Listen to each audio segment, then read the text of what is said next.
পবিত্র এই বাংলার জমিনে দিন কায়েমের আন্দোলনে নেত্রকোনাবাসী আপনারা জেনে আনন্দিত হবেন আগামীকাল বৃহস্পতিবার ইসলামী আন্দোলন বাংলাদেশ জেলা সম্মেলন উক্ত জেলা সম্মেলনে প্রধান অতিথি হিসেবে গুরুত্বপূর্ণ বক্তব্য রাখবেন ইসলামী আন্দোলন বাংলাদেশ যুগ্ম মহাসচিব মাওলানা গণতন্ত্র সমাজতন্ত্র পুঁজিবাদী উক্ত ফ্যাসিবাদ জেলা সম্মেলনে বিশেষ অতিথি হিসেবে গুরুত্বপূর্ণ বক্তব্য রাখবেন ইসলামী যুব আন্দোলন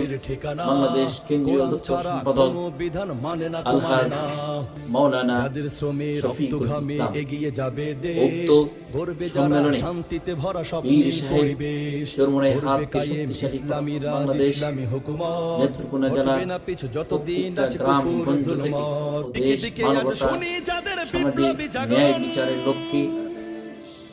দল মত নির্বিশেষে নেত্রকোনা জেলার কেন্দ্রীয় শহীদ মিনারে উপস্থিত হওয়ার জন্য রাজনীতি আর চলবে না এই দেশে সম্ভাবনার নতুন সূর্য উঠেছে তাই হেসে সব জালিমের জুলুম বাজির করতে অবসান জেগেছে আজ বীর সিপাহী লাখো নওজোয়ান। ইসলামী আন্দোলন ইসলামী আন্দোলন ইসলামী আন্দোলন ইসলামী আন্দোলন ইসলামী আন্দোলন।